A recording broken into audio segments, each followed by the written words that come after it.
Bonjour Nassouba à toutes et à tous. Nous sommes le mercredi 11 décembre de l'an 2024.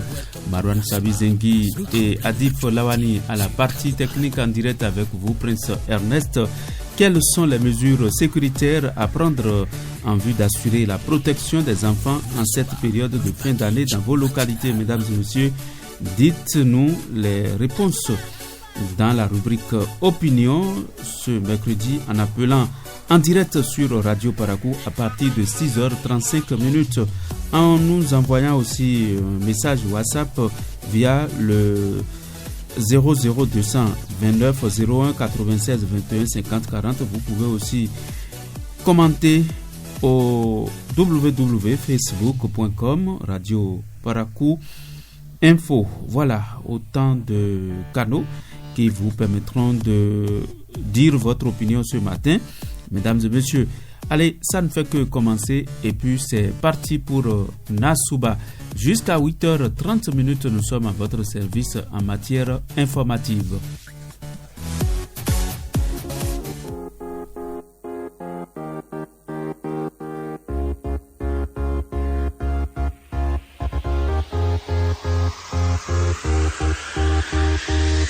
Opinion.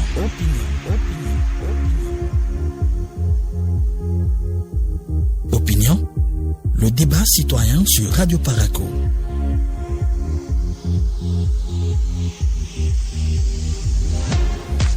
Et puisqu'il est 6h passées de 35 minutes, mesdames et messieurs, Opinion, il n'y a plus de temps à perdre. Allez, appelez juste le 01 96 21 50 40, sans oublier nos réseaux sociaux.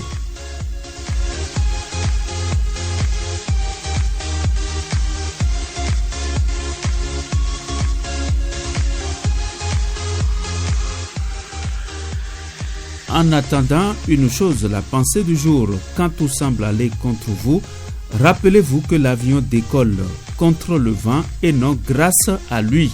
C'est une pensée que nous empruntons à Henry Ford. Ça veut dire quoi? Vous êtes en train de vous poser la question. Eh bien, les difficultés peuvent être des opportunités, c'est ce que ça veut dire. Les obstacles peuvent nous pousser à nous dépasser et à trouver de nouvelles solutions. Les obstacles, c'est-à-dire les problèmes, peuvent nous pousser à nous dépasser et à trouver de nouvelles solutions, mesdames et messieurs. Le vent représente les difficultés.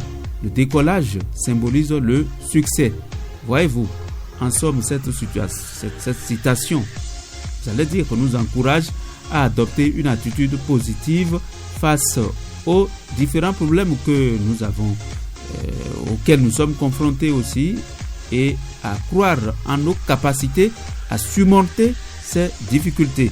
Quand tout semble aller contre vous, rappelez-vous que l'avion décolle contre le vent et non grâce à lui. Bonne méditation à toutes et à tous en notre compagnie et tout le long de la journée. 96 21 50 40 précédé du 01, vous êtes avec nous pour opiner sur la question préoccupante posée ce matin parce que nous tendons déjà vers la fin de l'année avec toutes les réalités que vous connaissez. Quelles sont les mesures sécuritaires à prendre en vue d'assurer la protection des enfants en cette période de fin d'année dans vos localités, mesdames et messieurs? Nous vous attendons au 01 96 21 50 40. C'est par ce même numéro vous pouvez envoyer vos messages sur notre page WhatsApp et Facebook. C'est la page Facebook, c'est bien entendu le www.facebook.com Radio Parakou Info. Nous vous attendons donc impatiemment, mesdames et messieurs, et bon réveil à tout un chacun de vous, toujours en notre compagnie. Même s'il fait frais, je sais que vous êtes avec nous.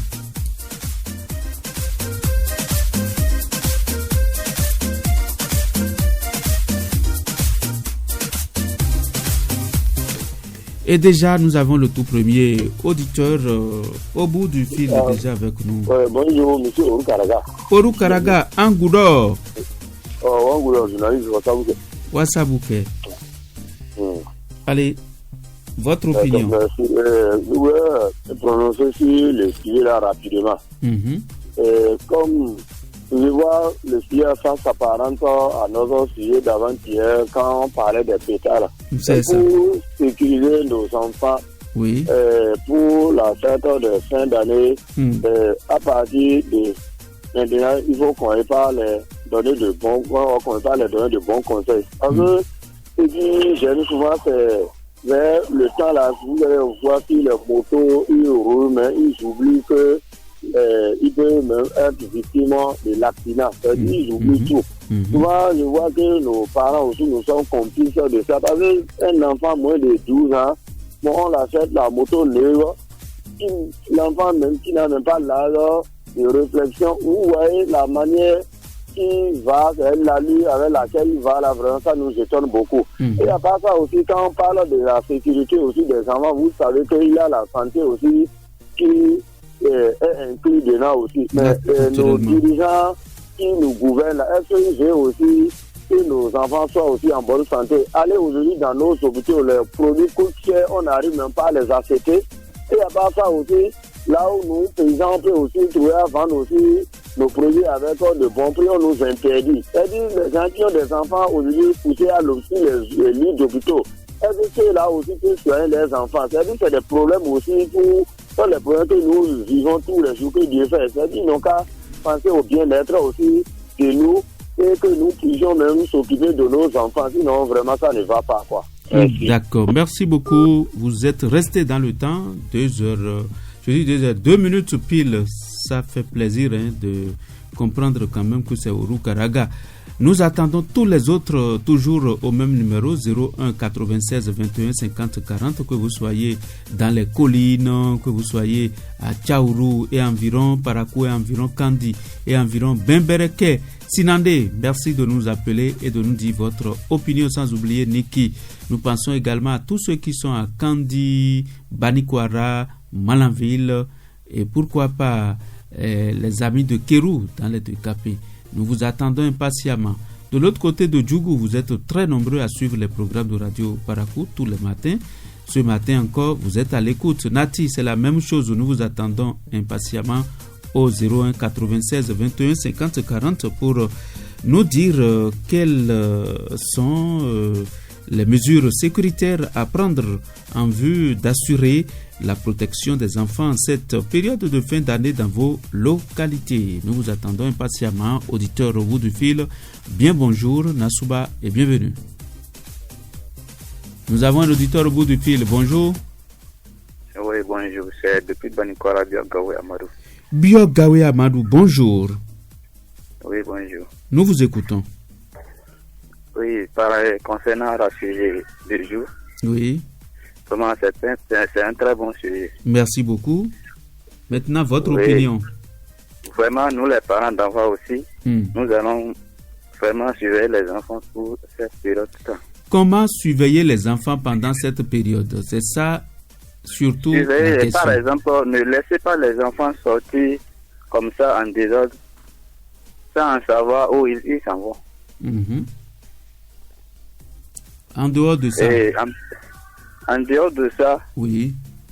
Les enfants de moins de 18 ans, ne leur donnez pas les motos comme ça. D'accord, ne leur donnez pas les motos comme ça, ou n'importe comment, c'est ça vous voulez dire? Oui, oui, oui. Pourquoi ne faut-il pas laisser les motos aux enfants? N'ont-ils pas le droit de conduire aussi les motos?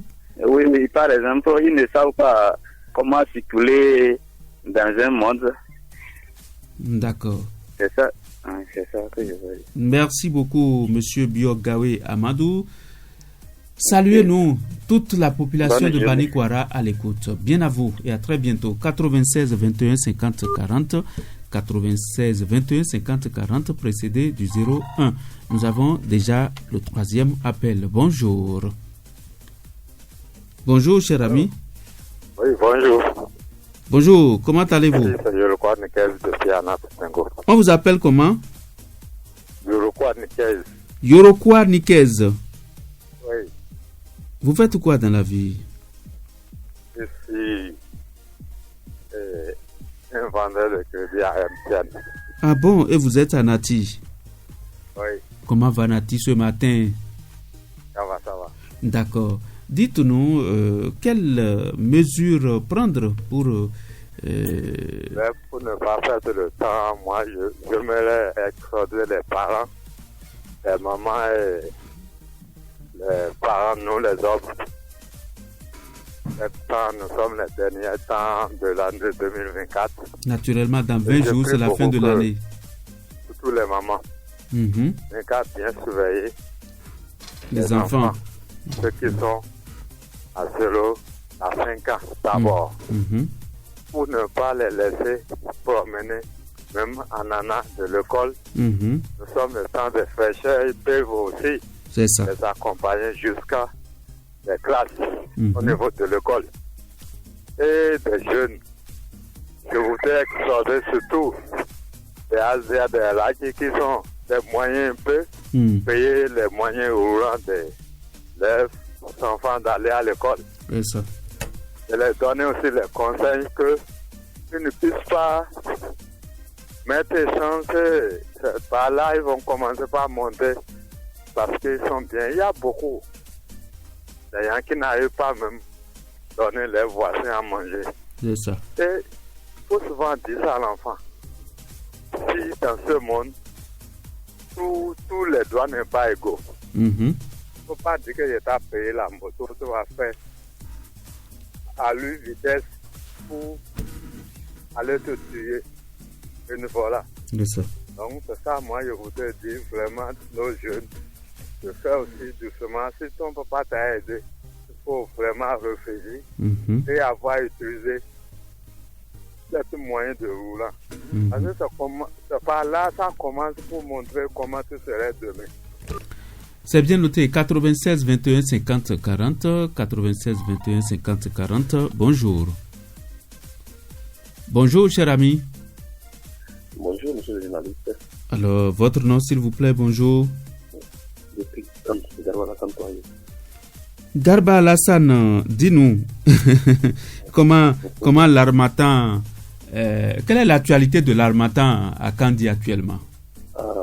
Sincèrement, nous sommes à un niveau un peu déjà haut et que il faut être quand même de la zone pour pouvoir supporter. C'est ça, c'est pas facile. Protéger les enfants, les vieilles personnes surtout, qui sont très fragiles. Bien protéger les enfants avant qu'ils n'aillent à l'école. Ça, c'est très important. Et si possible, les doucher avec de l'eau chaude. Ça participe de leur sécurité. Ça, c'est vrai. Maintenant, par rapport à l'insécurité, ou bien tout aujourd'hui, je crois, nous devons être les vrais acteurs de la sécurité de nous-mêmes. Ça veut dire quoi? Ça veut dire que nous devons savoir que avant que la police locale ne puisse nous aider à nous sécuriser, c'est qu'il faudrait quand même que personnellement qu'on se sécurise. C'est ça. Parce qu'aujourd'hui, avec ce qui se passe, monsieur le journaliste, je crois que c'est même plus à commencer par dire des choses aux gens, que chacun sait déjà à quel niveau le monde a évolué et à quel niveau le monde est par rapport à l'évolution, surtout côté légal. Alors pour ce faire, surtout que quand on dit aujourd'hui, je vous ai toujours parlé de ça, depuis un certain moment, on n'arrive pas à contrôler les entrées et les sorties dans la ville de Kandi. Alors je profite de l'occasion pour interpeller les parents, pour interpeller les populations de savoir que Kandi est devenu un centre et une zone tournante où les allers-retours ne sont pas contrôlés.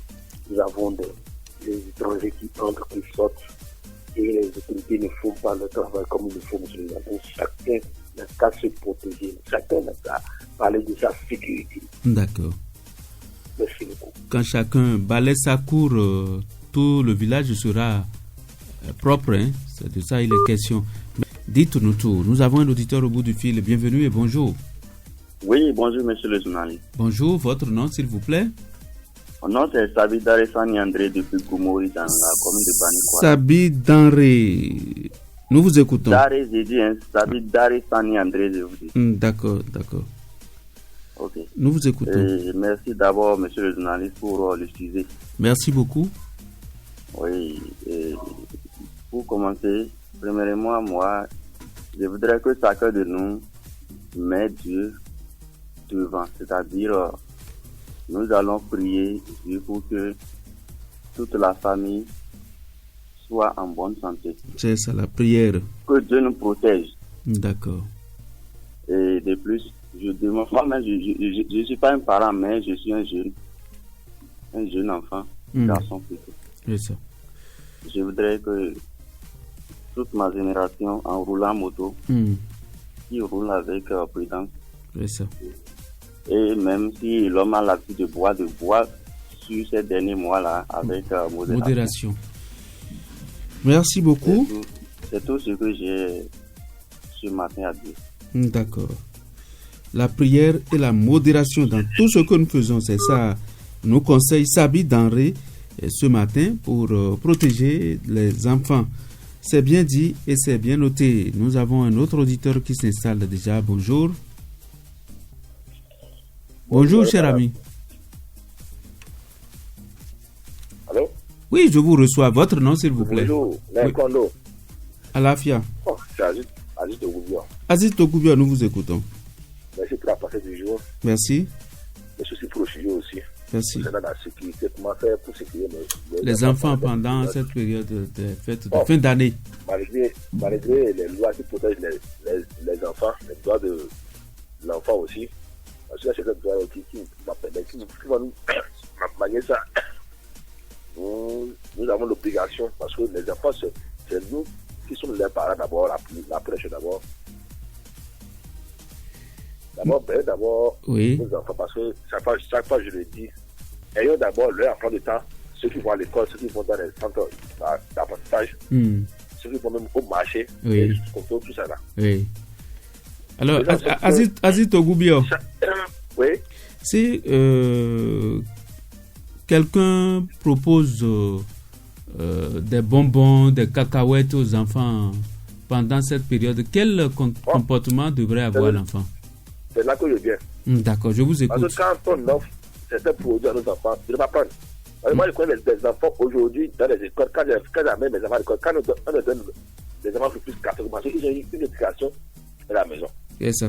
Là aussi, nous pouvons quand même éduquer nos enfants. En cas où quelqu'un te donne quelque chose, il faut jamais prendre. C'est parce ça. que tout est mystique maintenant. On sait la vie, comment la vie a tourné. Nous sommes dans les secs. Et encore, si un parent, mais quelqu'un veut t'offrir un service en disant, mon enfant, viens, je vais te moquer. Ne le laisse pas. Et du coup, mettons ça là, tous les jours que tu fais, après nos enfants, ils donnent les 7 conseils. Et aussi, les enfants aussi doivent comprendre, doivent apprendre. C'est bien noté. 96 21 50 40. 96 21 50 40. Bonjour. Bonjour. Bonjour. 96 21 50 40. 96 21 50 40. Et vous êtes avec nous, mesdames et messieurs, pour opiner sur la question concernant la sécurité de nos enfants pendant la période des fêtes de fin d'année. Dites-nous, mesdames et messieurs, quelles dispositions sécuritaires à prendre pour... nous avons déjà un autre auditeur pour répondre à la question. Bonjour, cher ami, surtout en français. Bonjour. Bonjour, cher ami. Bonjour, cher ami. Il est parti. Quelles sont les mesures sécuritaires à prendre en vue d'assurer la protection des enfants en cette période de fin d'année dans vos localités? Mesdames et messieurs, nous vous attendons au 01 96 21 50 40. 96 21 50 40, bonjour. Allô, bonjour, Radio Parakou. Bonjour, cher ami, votre nom? Oui, c'est monsieur Adamou Isaka depuis Kobli. Monsieur Adamou Isaka de Kobli, nous vous écoutons. Bon, selon moi, c'est la prière qu'on va prier vraiment. Nous, les parents des enfants là. Prier sans agir, est-ce que c'est ça la bonne recette? Ou bien on va prier, on va agir aussi, d'accord. Et le reste, nous allons veiller sur les enfants là correctement.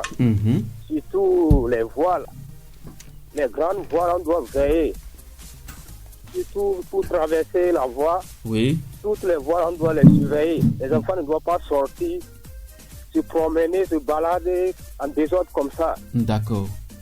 C'est tout ce que j'ai à dire. Merci beaucoup, c'est bien noté. 96 21 50 40, 96 21 50 40.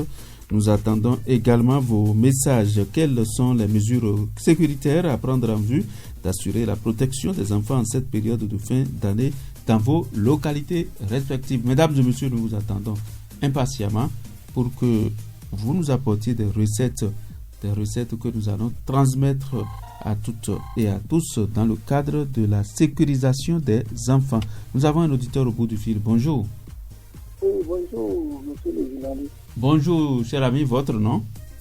Oui, c'est monsieur Gondo de Bruni. Monsieur Gondo. Oui, bonjour, c'est monsieur Gondo de Bruni. Monsieur Gandé de Birni. Oui. Nous vous écoutons, monsieur Gandé. Voilà. Quelle est votre recette? Les enfants n'ont pas beaucoup d'expérience. On ne doit pas la rendre. Je prie à chaque parent. Voilà, c'est la fête qui a mis la tête. Je prie à chaque parent de garder bien son enfant et de chaque fois les conseiller avant que les enfants vont sortir. C'est ça. C'est mon opinion. Merci beaucoup. Merci, je m'arrête là. C'est bien noté. 96 21 50 40. 96 21 50 40. Nous attendons notre dernier appel avant de vous installer pour le journal parlé. Voilà qui est déjà là. Bonjour. Bonjour. Votre nom, s'il vous plaît, cher ami? Adam Achade. Adam Achade. Oui. Vous nous appelez d'où? À Parakou. À Parakou. Nous vous écoutons. Ok. Ce que moi j'ai à vous dire, nous devons veiller les enfants. Nous devons les veiller. Nous devons veiller sur les enfants. Oui. Quoi prendre les bonnes dispositions. Quelles sont ces bonnes dispositions? C'est de ça il est question ce matin. Ok, ne pas les laisser se balader, faire ce qu'ils veulent. C'est ça. D'accord. Quoi par exemple? Pour conduire la moto, ça aussi, ça coûte cher chez les enfants. La mauvaise conduite de la moto. La mauvaise conduite de la moto, tout ça là entre en ligne de compte pour la sécurité. Oui. Merci beaucoup. 96 21 50 40, c'est déjà bouclé pour le compte de la rubrique opinion de ce matin, mesdames et messieurs, sur Nasouba.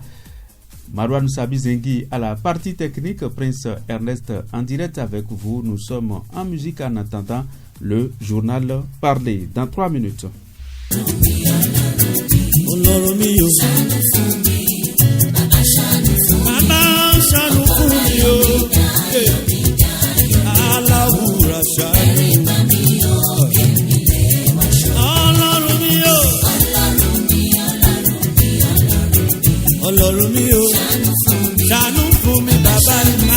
Ne faisons pas aussi totalement confiance à ceux qui viennent chercher les enfants pour l'école, les aimants qu'on commet pour transporter les enfants. Tout ça là entre en ligne de compte pour la sécurité des enfants pendant cette période de fête de fin d'année. Sodik Aïla est le signataire de ce message. Merci de la fidélité au programme de Radio Parakou. Vous aurez Maurice ATC tout de suite et maintenant pour le journal parlé.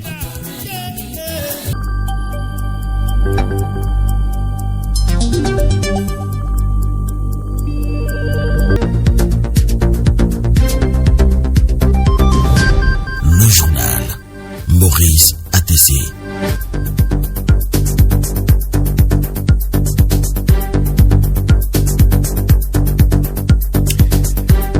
Auditeurs, mesdames, messieurs, bonjour. Vous faites bien de rester câblés Radio Parakou.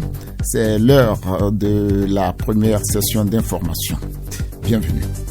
En prélude à la 13e édition de la quinzaine nationale de l'emploi qui se tiendra à Lokossa, l'université de Parakou a abrité ce mardi la journée universitaire de l'emploi, une plateforme d'échange entre acteurs clés du monde du travail que constituent employeurs, étudiants, chercheurs et experts de l'institution professionnelle. Plus de détails avec Ronald Robinson. Les entreprises les plus visibles, c'est quoi? C'est Sodeco, avec les usines de Grenache. Où sont les autres entreprises? Difficulté d'insertion professionnelle des jeunes au Bénin, diagnostic et approche de solutions par les employeurs. C'est le thème des échanges de cette journée universitaire de l'emploi. Face à la problématique de l'insertion professionnelle, l'Université de Parakou bouillonne d'initiatives pour développer des compétences et des champs d'insertion au-delà des diplômes. Bertrand Sobossi, recteur de l'Université de Parakou. Le projet de gouvernance de l'équipe rectorale tourne autour de 4 axes stratégiques. Tous ces axes tournent autour de l'insertion professionnelle. Le premier axe est de devenir une université entrepreneuriale et de métier. Le deuxième fait de la recherche, la suite de l'innovation. Là, nous avons des projets innovants pilotés par nos jeunes, donc des startups en création. Ces startups sont créées à partir des informations scientifiques. Le troisième axe est de devenir justement une université verte. Et là, nous avons créé le centre de valorisation des déchets pour faire de l'or qui dure. Et enfin, la quatrième priorité, c'est de devenir une université citoyenne, faire du don de soi, de chance d'insertion sociale. Nous avons créé plusieurs centres opérationnels pour accompagner l'insertion professionnelle de nos enfants. L'évolution du marché du travail, l'environnement économique, le positionnement des jeunes et l'inadéquation formation-emploi sont des freins identifiés à l'insertion. Les employeurs sont appelés à jouer un rôle plus important dans l'acquisition de l'expérience pratique. Habib Djibril, représentant de l'Agence nationale pour l'emploi. Je tiens à souligner la réticence des entreprises à accueillir des étudiants en stage. Les entreprises doivent investir dans la formation des jeunes pour garantir la qualité de leur employabilité. Un bon catalyseur du dialogue, l'Agence nationale pour l'emploi contribue à l'insertion professionnelle à travers des rendez-vous comme celui-ci où des conseils, des parcours inspirants ou success stories sont source de motivation pour les jeunes. La campagne nationale de vaccination contre la rougeole et la rubéole est en cours dans la commune de Parakou. Les populations répondent massivement depuis lundi à l'appel des autorités sanitaires afin de protéger les enfants contre cette maladie contagieuse. Afila Luchaligi a fait le constat dans la ville. Détecté dans certaines localités, le gouvernement béninois a lancé la campagne de vaccination contre la rougeole et la rubéole afin d'éviter l'épidémie dans le pays. Au deuxième jour du démarrage, les responsables sanitaires de la ville de Parakou apprécient la mobilisation des populations. Mariama Mamansambo, responsable communale de la vaccination à Parakou. Tout le monde a bien commencé la campagne. La mobilisation a été bien faite. On a vu que la population est sortie massivement. Les agents vaccinateurs pour cette campagne-là ne vont pas passer dans des maisons. Ils vont rester dans un quartier. Ils vont aller vers le délégué. Il va leur trouver un endroit sûr et sous l'arbre. On ne veut pas rester sous le soleil parce que ça va détruire nos vaccins. La responsable communale de la vaccination revient sur les catégories d'enfants concernés. Il y a la campagne de RR qui concerne les enfants de 9 mois à 59 mois. Il y a les enfants de 12 mois à 59 mois qui concerne ce qu'on dit le Big Catch-up, qui est le grand rattrapage. C'est des enfants qui ont raté leur vaccin, qui ne sont pas à jour. La rougeole, une maladie dangereuse dont la vaccination permet de s'en prémunir. Une responsable de poste de vaccination et quelques mères d'enfants rencontrés s'expriment. Les mamans qui sont à la maison, dont les enfants sont sur les tranches d'âge que nous voulons là, je leur dis de les amener. J'ai appris qu'il y a la vaccination pour rougeole et j'ai amené mon enfant. La rougeole, c'est les boutons qui sortent sur tout le corps de l'enfant et c'est souvent difficile de traiter. C'est hier soir, j'ai entendu la sensibilisation que de sortir les enfants et ce matin, très tôt, je me suis apprêtée pour amener mon enfant. La campagne de vaccination contre la rougeole et la rubéole va durer une semaine. Elle est couplée avec l'administration de la vitamine A et de l'albendazole. Afilalo Chaliji. La journée internationale des droits de l'homme a été célébrée hier sous le thème « Nos droits, notre avenir maintenant ». Vu leur importance, le législateur béninois a introduit l'enseignement des droits humains aux enfants du primaire. Dans ce reportage, un conseiller pédagogique nous explique les droits enseignés et leur portée pour la paix sociale. Abdoulaye Moumouni Yakoubou.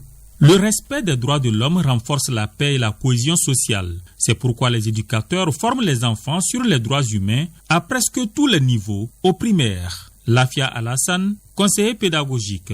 D'abord, le champ de formation français propose clairement des tests de lecture ayant trait aux droits humains. C'est le cas au CM2 du test de lecture intitulé « J'ai le droit, tu as le droit ». Ensuite, le champ de formation éducation sociale traite de façon structurée et hiérarchisée des notions telles que, au CICP par exemple, l'enfant face à ses droits et devoirs en famille et à l'école. Au CE2, les droits et devoirs de l'enfant, les droits élémentaires de la femme, à savoir droit au travail, à la santé, au respect, à la protection. Quelques droits et devoirs du citoyen sont aussi enseignés, notamment le droit à la sécurité, à la liberté de religion et d'association. Payer ses impôts, porter sur soi des pièces obligatoires. Au CM1 et au CM2, les élèves apprennent la justice dans un État démocratique, les droits et devoirs de l'homme, la Convention sur les droits de l'enfant, la Convention sur l'élimination de toutes les formes de discrimination à l'égard de la femme. Enfin, l'éducation scientifique et technologique, l'éducation artistique et les mathématiques abordent implicitement certains aspects des droits humains. Le conseiller pédagogique justifie le sens de l'enseignement des droits de l'homme aux apprenants du primaire. Cet enseignement permet à l'enfant de se construire une représentation correcte des principes de la morale et du civisme, d'acquérir de bonnes habitudes qui lui permettent d'intégrer facilement son milieu, de se socialiser et d'intérioriser des comportements compatibles avec le vivre ensemble individuel et collectif. L'enseignement des droits humains vise par ailleurs à préparer la jeunesse à la vie, à former des citoyens autonomes, intellectuellement et physiquement équilibrés, former des citoyens respectueux de la personne humaine, de la vie, de la vérité, de la démocratie, à former de bons gestionnaires de l'environnement et des situations de la vie sociale. Pour réussir à faire adopter aux enfants le respect des droits humains, Lafia Alassane recommande aux enseignants de s'appuyer sur les situations de vie courante en milieu scolaire et domestique avec des jeux de simulation, des sketchs et des images illustratives.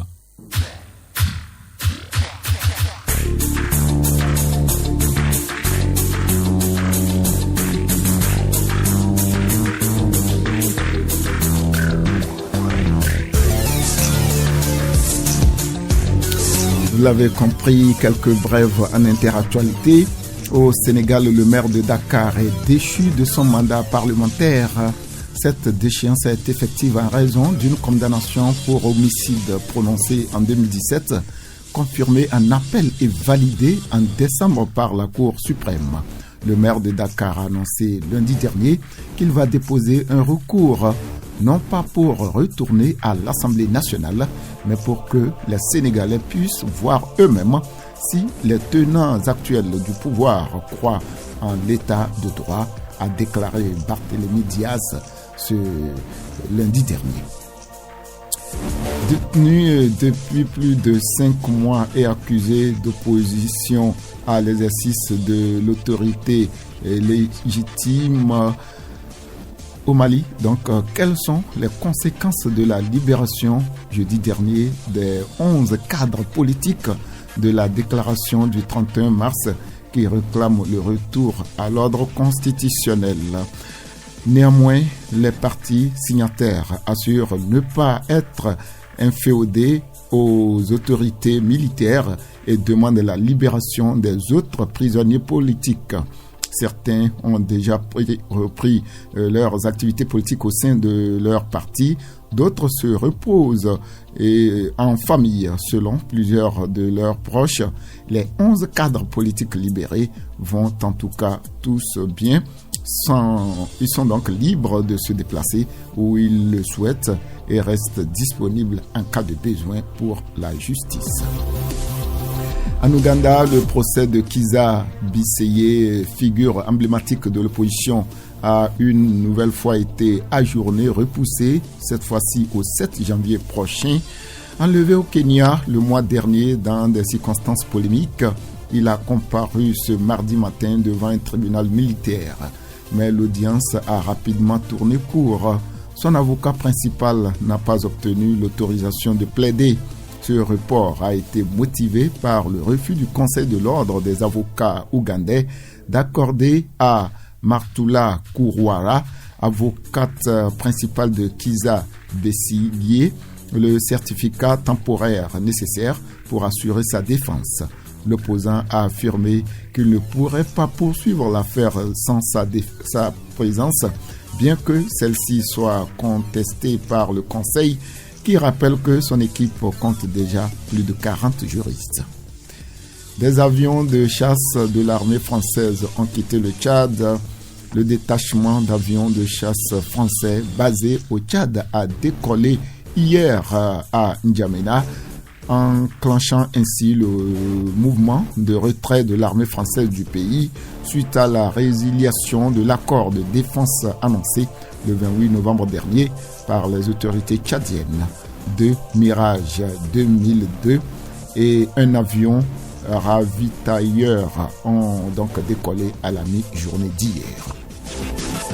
C'est tout pour ce journal. Maurice ATC à la présentation. Merci de m'avoir suivi.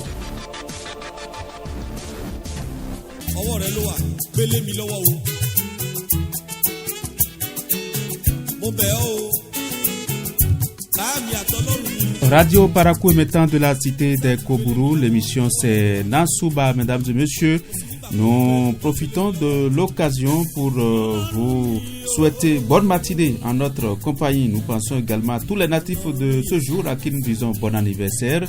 Les Daniel et les Daniela souffrent aujourd'hui. Aussi une autre bougie, c'est la fête patronale et nous profitons de l'occasion pour leur dire bonne fête patronale à notre compagnie. En attendant le sport ou les sports, nous sommes avec Johnny Sourou qui nous propose le titre Orolumi pour votre plaisir. Marouane Sabizengi et Adif Lawani sont toujours à la partie technique. Prince Ernest à l'animation et à la coordination de Nansouba.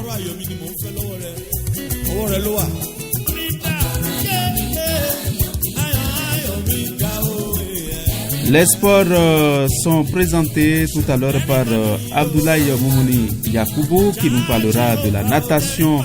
La natation, il parlera également du football et bien d'autres choses. Restez donc à l'écoute. Abdoulaye Moumouni Yakoubou, merci d'être là. Les sports.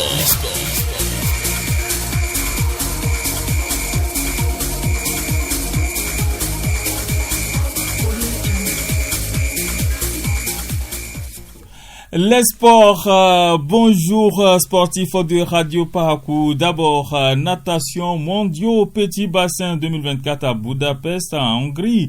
2 records du monde dans la même journée du mardi à l'occasion du premier jour des championnats du monde en petit bassin.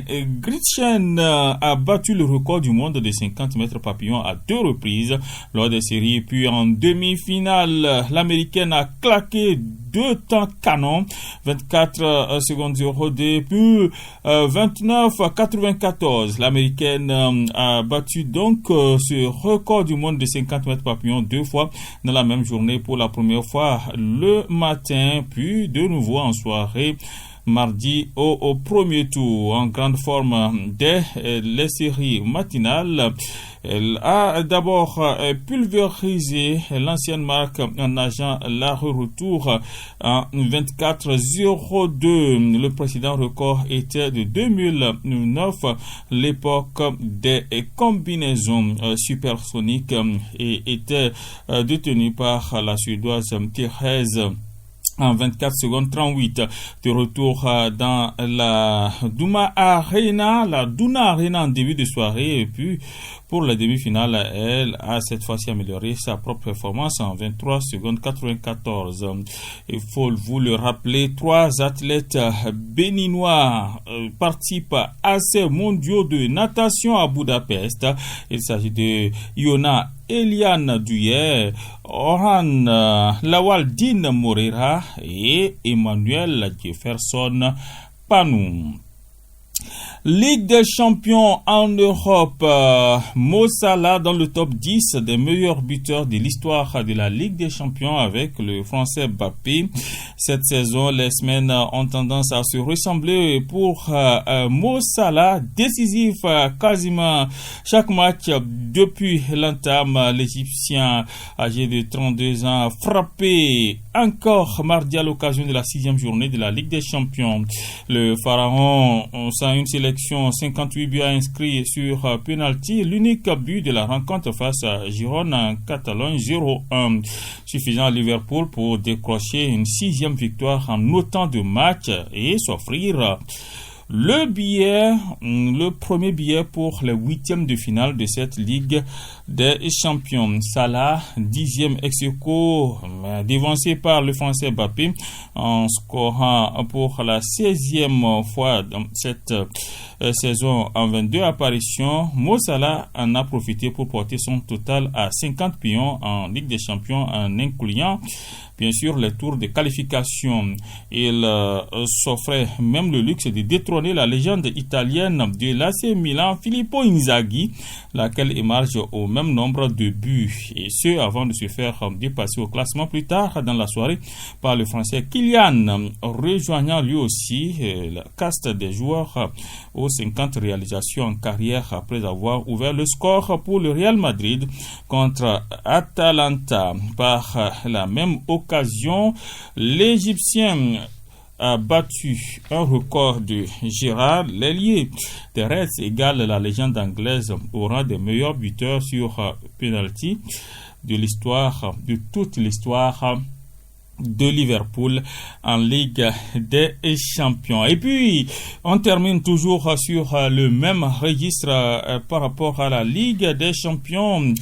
Pas d'inquiétude au Real suite à la sortie de Kylian Mbappé mardi face à l'Atlanta Bergame 3-2 en Ligue des champions. L'attaquant du Real Madrid, âgé de 25 ans, 6 matchs et 2 buts en Ligue des champions cette saison, blessé musculairement, a été contraint de céder sa place dès la 36e minute. Comme le gardien madrilène Thibaut Courtois, également l'entraîneur des Merengues rassure, Carlo Ancelotti a tenu un discours rassurant concernant l'international français. Le technicien italien a fait savoir que le problème de Mbappé est une surcharge. Il a ressenti une gêne au niveau des ischios. Ça n'a pas l'air grave. Il ne pouvait pas sprinter. C'est pourquoi le Real a décidé de le changer. Et puis les analyses seront faites aujourd'hui pour voir le niveau de blessure de Kylian, mais le Real rassure que cela n'a pas l'air grave. Et c'est une bonne nouvelle donc pour les Madrilènes. Les sports sur Radio Parakou dans votre matinale Nasouba, c'est l'essentiel. Merci pour votre fidélité. On se retrouve à 13h dans l'édition complète avec Ikil Rogunusero pour le point de l'actualité des sports. Et ce soir, à 19h40, sport et jeux, je serai en votre compagnie pour vous faire le point de tous les matchs de la Ligue des champions en Europe et analyser pourquoi pas les affiches du jour, les affiches bien sûr de la soirée. Excellente compagnie de Radio Parakou.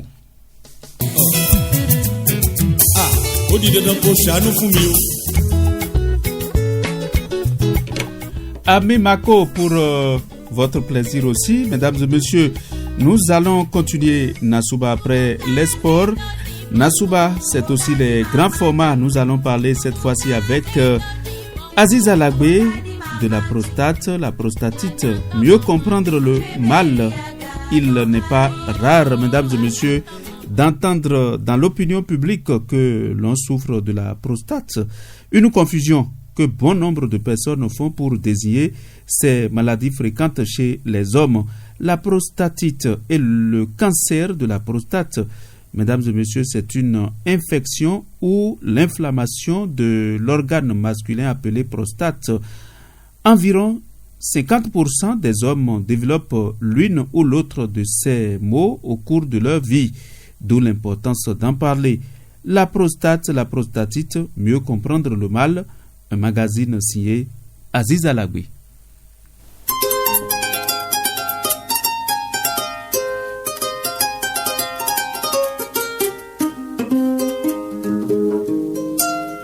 La prostate est une glande qui fait partie de l'appareil reproducteur masculin situé sous la vessie en avant du rectum. Elle entoure le canal de l'urètre qui conduit l'urine de la vessie vers l'extérieur. Cette position explique les problèmes urinaires de la prostate. Chez l'homme jeune, la prostate est de la taille d'une prune, moins qu'une orange. C'est donc un organe et non une maladie, comme nous le précise Magloire Dodievi, professeur agrégé en urologie, andrologie. C'est comme quelqu'un qui dit « je souffre du cœur, je souffre de la gorge ». C'est des organes qui font partie de l'homme. Mais on ne peut pas souffrir du cœur, on peut souffrir d'une maladie du cœur. Et c'est parce que nos populations n'ont pas les mots techniques qu'il faut pour décrire les pathologies. Eux, ils parlent de prostate. La prostate n'est pas une maladie. Généralement, à partir de la cinquantaine et de façon précoce, la quarantaine, bon nombre d'hommes sont confrontés à des infections de la prostate. Lorsqu'on parle de tumeurs de la prostate, entendez par là la multiplication des cellules de cet organe, entraînant l'augmentation du volume de cet organe, pouvant perturber le fonctionnement des éléments environnants de cet organe. Il est démontré que la prostate peut être le siège de deux types de tumeurs. Une maligne, appelée cancer de la prostate, et une bénigne, appelée prostatite. Laurent Gbekyeovi, médecin généraliste. La prostatite correspond donc à une inflammation de la prostate, donc elle peut être aiguë ou chronique. Et la prostatite aiguë, le plus souvent, est d'origine bactérienne et constitue donc une maladie sexuellement transmissible. Sierre Alao, affecté par une prostatite, nous en parle. Un soir, après avoir mangé, j'ai senti le besoin d'uriner. Et puis, je constate que ça ne vient pas. J'ai tout fait, l'envie est là, mais l'urine ne sortait pas.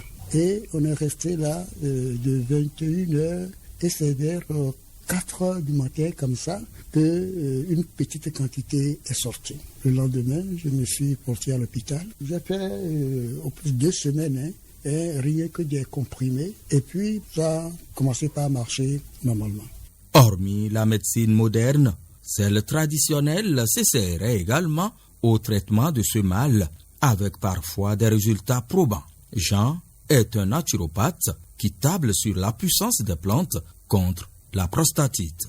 Il y a des plantes qu'on administre par infusion ou par décoction pour un traitement de 2 mois afin de pouvoir commencer par avoir la miction normale. C'est des plantes qui ne sont pas d'ici. Je veux parler par exemple de la verge d'or, il y a Ouida, de la petite centaurée, la verveine officinale. Ça, c'est des plantes qui rentrent en ligne de compte du traitement de ces maladies. Sans pour autant balayer du revers de la main cette approche de solution, les experts en médecine moderne invitent à plus de retenue pour éviter toute complication pouvant endommager d'autres organes du corps humain. Magloire Dodievi, uro-andrologue. Les urines ne vont plus être vidées, donc vont stagner dans la vessie, s'infecter, se former des calculs. Les urines vont remonter dans les reins, détruire le tissu urinaire, le filtre qui permet aux reins de filtrer, c'est-à-dire le rein est complètement détruit. Selon l'uro-andrologue, les affections de la prostate sont pour la plupart du temps liées à un manque d'hygiène sexuelle. Lorsque vous avez des rapports sexuels avec une femme qui a une infection, elle vous refile l'infection par l'urètre et aller dans la vessie. Et en remontant, elle peut attaquer aussi la prostate. S'éviter une prostatite est bien possible avec des rapports sexuels propres. Magloire Dodievi. Il a été prouvé par une étude récente menée aux États-Unis qui a conclu que la prostate étant une glande et sécrétant une substance, lorsqu'elle n'est pas vidée régulièrement, cette substance peut devenir toxique et induire le développement du cancer. D'où la nécessité de la vider régulièrement, pas de rapports sexuels. En moyenne 3 rapports par semaine, 21 éjaculations par mois. La prévention est de mise, rappelle l'expert en urologie, andrologie. À partir de 45 ans, vous devez chaque année aller voir votre urologue qui vous examine et qui demande les bilans classiques. Et quand vous le faites, le danger est découvert longtemps avant de commencer à se manifester. De récentes recherches publiées en mai 2024 ont amené de nombreux professionnels de la santé à reconsidérer leur approche du dépistage des hommes. L'incidence du cancer de la prostate a augmenté de 3% chaque année de 2014 à 2022 selon l'American Cancer Society. Cette découverte souligne l'importance du dépistage pour permettre une détection et un traitement précoce associé à de meilleurs résultats pour les patients.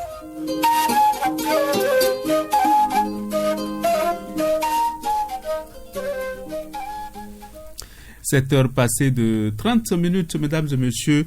Vous venez de suivre le grand format de Aziz Alagwe portant bien entendu sur la prostate, la prostatite, mieux comprendre le mal, un magazine signé Aziz Alagwe. Restez toujours avec nous pour la suite de Nasouba. Dans quelques minutes, c'est ça, se discute. En attendant, nous sommes avec Ami Mako. Marwan Sabi-Zengi et Adif Lawani sont toujours à la partie technique. Prince Ernest en direct avec vous pour l'animation et la coordination de Nasouba. Quand tout semble aller contre vous, rappelez-vous, mesdames et messieurs, que l'avion décolle contre le vent et non grâce à lui. Nous avions déjà expliqué la pensée, mais ça n'empêche, on peut toujours expliquer à ceux qui viennent de nous capter, ceux qui viennent de nous rejoindre. Les difficultés peuvent être des opportunités, c'est ce que ça signifie. Les obstacles peuvent nous pousser à nous dépasser et à trouver de nouvelles solutions.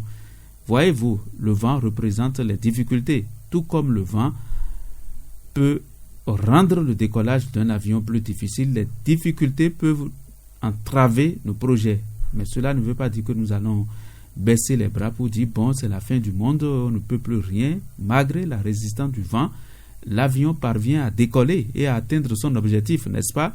Cela nous montre qu'il est possible de surmonter les obstacles et de réussir. Mesdames et messieurs, en somme, cette citation nous encourage à adopter une attitude positive face à l'adversité et à croire en nos capacités à surmonter les défis quand ils sont là. Restez toujours avec nous. Ami Mako, Sourou, pour votre plaisir.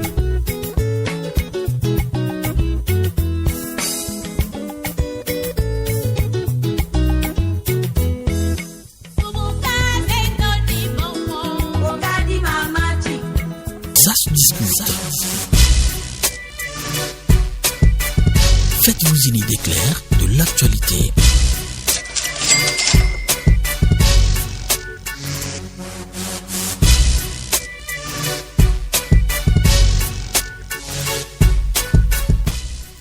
Ça se discute et nous y sommes déjà comme annoncé. Aziz Alagwe, bonjour. Professeur Ernest, bonjour. Bonjour aux auditeurs de Nasouba. Bonjour au doyen Baniero. Doyen Baniero, bonjour. Oui, Prince Ernest Agbota, bonjour. Bonjour à nos auditeurs, bonjour à toute l'équipe, sans oublier Aziz Alagwe. D'accord. Merci, bonjour. Nous avons deux sujets. Prostate et prostatite, mieux comprendre le mal. Aziz Alagwe avait déjà commencé par nous dire de quoi il est question. Maintenant, les commentaires vont suivre. Nous allons également discuter d'une question principale. Quelles sont les mesures sécuritaires à prendre en vue d'assurer la protection des enfants en cette période de fin d'année dans nos localités?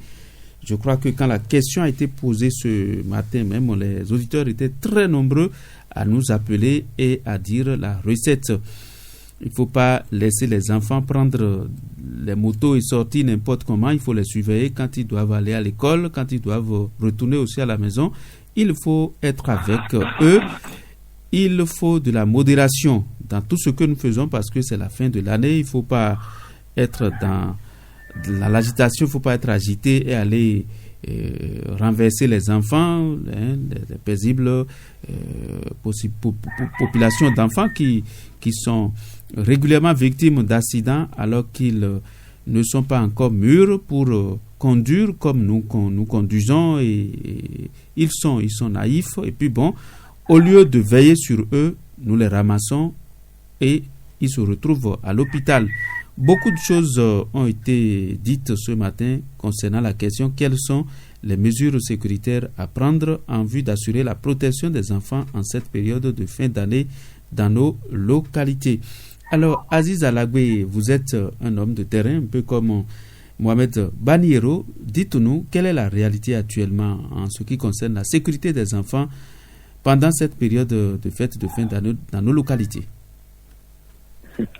Vous avez souligné un facteur capital concernant ce débat et concernant ce sujet. C'est-à-dire les enfants ne sont pas encore matures. Alors, à qui la responsabilité de suivre ou de mener l'enfant à passer une bonne fête? Ce sont ses parents, ce sont ses grands frères, si ceux-là sont matures. Ce sont ses grands frères, si ceux-là sont matures. Alors ici, comme vous le soulignez également, il ne faudrait pas tomber dans l'euphorie de la fête en tant que parent et oublier que vous avez des progénitures. La belle preuve, vous êtes le témoin de ce que les fêtes passent et que les hommes, eux, ils continuent de vivre. Donc là, c'est une question de responsabilité parentale d'abord, que je souligne, sur la sécurité au niveau de la maison. Les périodes de fête, il y a école jusqu'à un certain moment. Sur la sécurité également dans les voisinages, les parages ou l'aller au retour de l'école, mais aussi dans l'alimentation de la fête. Vous allez me demander pourquoi dans l'alimentation le parent doit veiller. Oui, le parent devrait veiller parce qu'il y a des excès que l'enfant ne devrait pas faire. Et parce que ces excès-là, vu son âge, il va tomber nécessairement malade après les fêtes. Là, également, c'est une insécurité, c'est une conséquence de la fête. Et Prince NS. Alors, Mohamed Baniero dira aussi la même chose et va même compléter, il ira encore un peu plus loin que vous, parce que il ne pourrait pas nous dire qu'il n'est pas parfois témoin ou bien il n'a jamais appris que c'est la période où les enfants sont kidnappés, volés ou je ne sais quoi, ou bien on leur propose des bonbons et après on apprend qu'ils disparaissent, ou bien il y a beaucoup de bizarreries qui caractérisent la période de fin d'année. Mohamed Bani. Oui, Ernest Agbota, je crois que la sécurité des enfants, c'est une mission permanente. Ce n'est pas une question de période de fête ou période de ci, de ça. L'enfant, on doit avoir l'œil sur lui en tout temps et en tout lieu, parce que c'est en fonction de leur catégorie. Vous voyez, il y a les tout petits, ceux-là, par exemple, qu'on peut voler, tel que vous êtes en train de le dire. On peut les appâter et les emporter. Ça, c'est très fréquent. Par contre, il y en a qui peuvent se déplacer d'eux-mêmes et aller commettre des gaffes lorsqu'ils sont sur un moyen de déplacement. Donc, tous ces aspects-là doivent être suffisamment surveillés. Et même les bébés ou les enfants qui vont encore à quatre pattes, il faut les protéger contre le feu, contre l'eau chaude, contre tout ça là. Ça entre dans le panier de la sécurité des enfants. Et donc, chaque parent devrait avoir à cœur cette préoccupation-là. Parce qu'une fois l'enfant touché dans la maison, c'est toute la maison qui est touchée. Bien sûr. Tout le monde le ressent. Et l'impact négatif retombe sur chacun. Donc, par conséquent, nous devons faire en sorte que la sécurité des enfants soit véritablement assurée. Et pour en revenir à cette période de fête. Alors, c'est une période aussi sensible où on estime que les gens sont véritablement à la recherche de l'argent pour pouvoir bien fêter. Et ceux qui le font de toutes les manières possibles. L'essentiel, c'est d'obtenir ce qu'ils veulent. Donc, ils n'hésitent pas à prendre les enfants pour aller les monnayer. Donc, il faut qu'on fasse attention à ce niveau-là. Le boucan de la fête, l'euphorie de la fête avec les jeunes adolescents qui s'adonnent à cette course folle sur les motos tout ça, là, il faudrait que les parents soient vraiment vigilants. Et au-delà des parents, la responsabilité incombe également à certains responsables qui encadrent ces enfants-là. Lorsqu'on prend le cas des écoles, les écoles doivent s'assurer que les enfants ont quitté l'école, je dis bien ont quitté l'école. Quand on prend par exemple le cas des écoles maternelles, où, bon, certains parents lésinent à venir chercher les enfants, c'est un autre problème. La maîtresse ou l'enseignante doit s'assurer que tous les parents sont venus chercher les enfants. Il n'y a pas à dire, bon, toi, tu es de la maternelle 2, il faut partir, ta maison n'est pas loin, il faut partir. Ou bien il faut suivre tel et arriver à tel niveau, vous allez le libérer, il va changer de voie, il va rentrer chez lui. Non. Tous ces aspects-là, c'est des aspects à haut risque. Il faut faire en sorte que chaque enfant qui a quitté la maison puisse y retourner. De la même manière, en quittant la maison, il faut qu'on s'assure aussi que l'enfant est arrivé à l'école. Donc, l'école et la maison doivent pouvoir communiquer. Il faut que ça soit réciproque. Sinon, en cette période-là, bientôt c'est les congés. À partir du 20, les enfants seront en congé.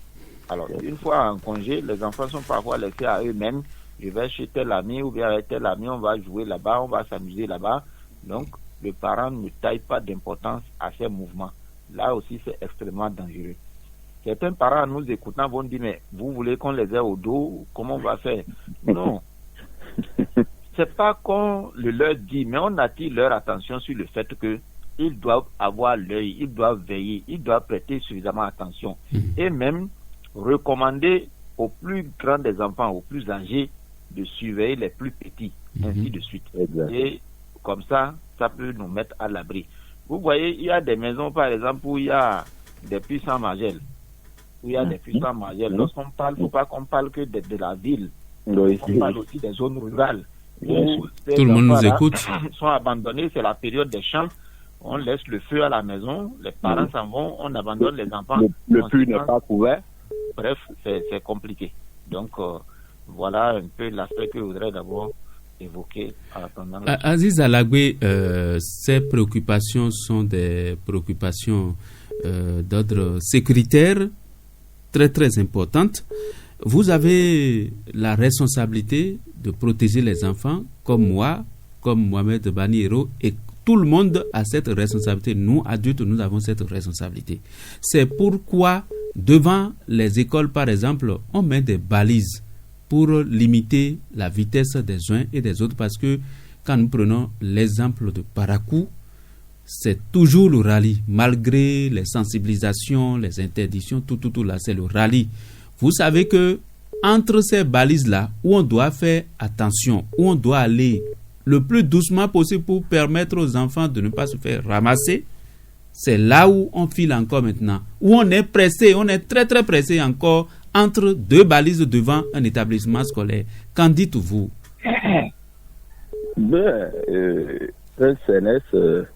Ça c'est un manque de responsabilité ou bien une certaine ignorance. Vous allez voir ce qu'ils font, c'est souvent des personnes entre une tranche d'âge qui n'est pas totalement adulte. Ok, si les adultes le faisaient aussi, c'est par oubli.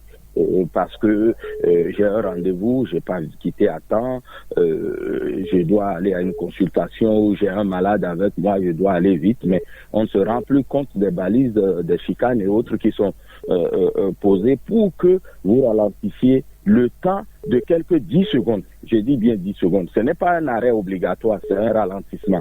Et vous continuez à rouler lorsque vous allez excéder. Et là, vous pouvez revenir à une vitesse raisonnable également. Parce que ce n'est pas nécessairement au niveau des chicanes on tombe quand on file. Vous voyez, vous pouvez par l'excès de vitesse aller causer autres dégâts. Ce ne serait même pas nécessaire. Ce n'est pas nécessairement au niveau de ces indications-là ou au niveau de ces dispositifs-là. Donc, Prince Enes, c'est ici une sensibilisation sur le comportement de l'usager de la route relatif à nos écoles, à nos centres d'éducation et autres. Et donc là, c'est l'usager de la route, le motocycliste ou le conducteur de voiture que nous allons interpeller. Même le cycliste aussi, il est concerné. peut-être qu'avec lui, les impacts seront moindres. Donc tout le monde est concerné, même le piéton. Pourquoi pas? Parce que lui aussi, s'il ne se contrôle pas à ce niveau-là, il peut être renversé. Donc ce n'est pas seulement, comme l'a dit Mohamed Bani-Hero, pour la période des fêtes. C'est un fait que nous constatons devant nos écoles. C'est un fait de sécurité aussi, ou d'insécurité. Ça dépend de quel côté vous êtes. Il faudrait qu'on interpelle également, et c'est ce que nous sommes en train de faire, Prince Enes. Voilà, la sécurité des enfants, c'est partout où ils sont. Alors, Mohamed Bani-Hero, comment éduquer nos enfants à éviter ceux qui les appâtent pendant cette période-ci?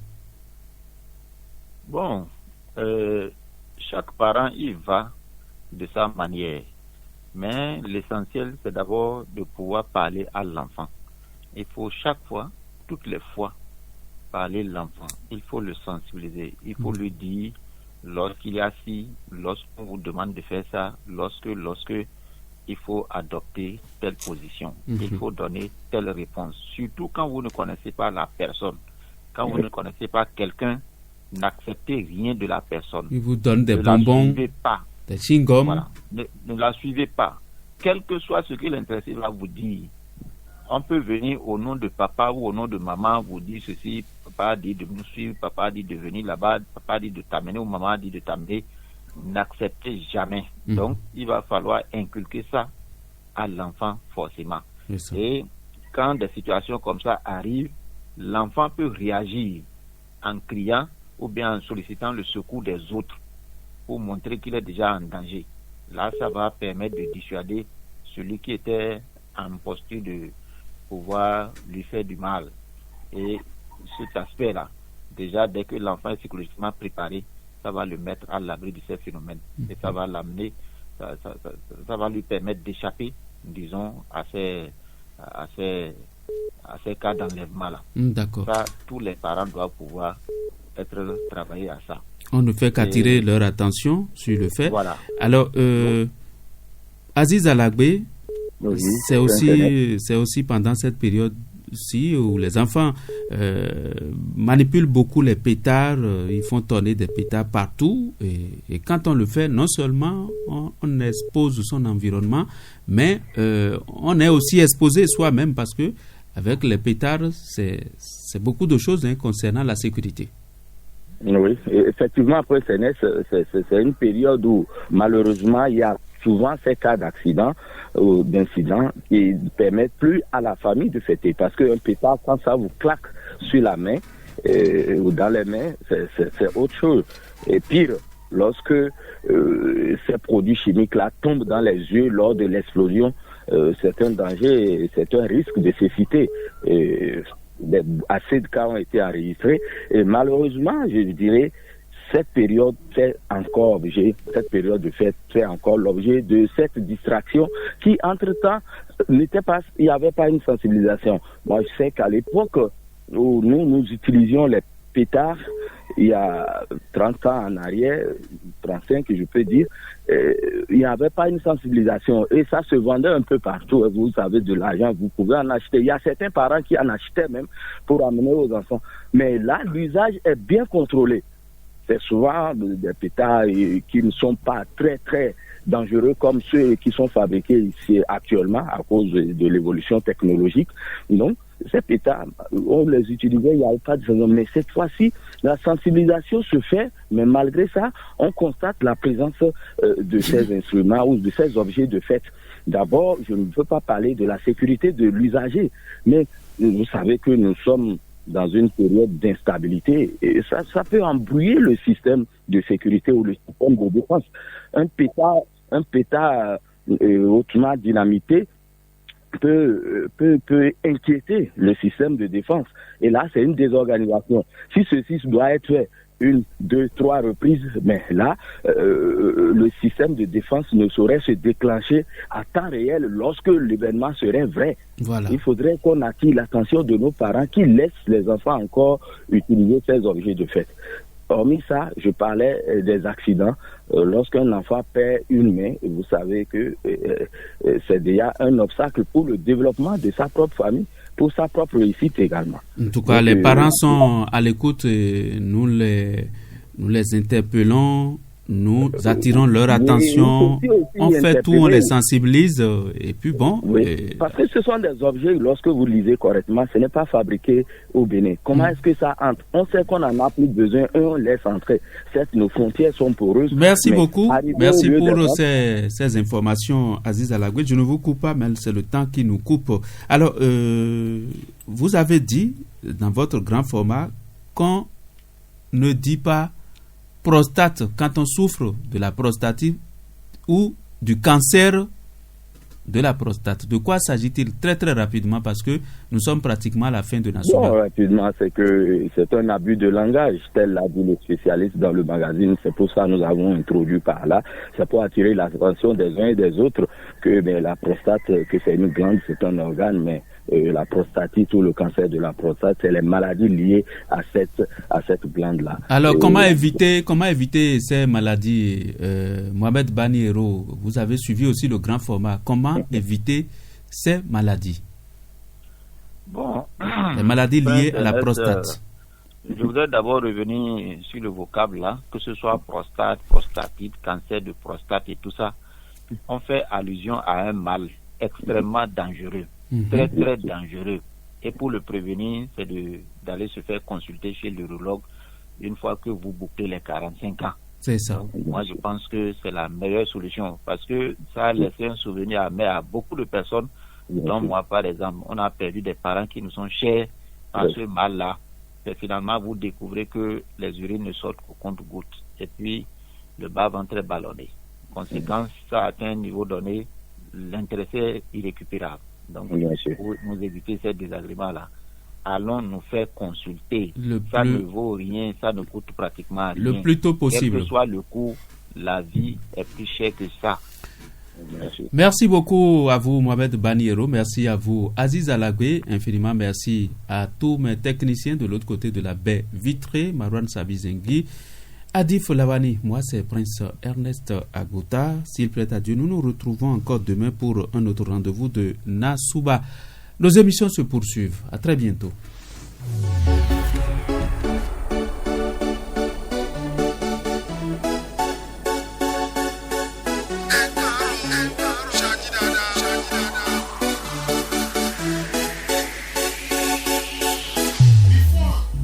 Bon.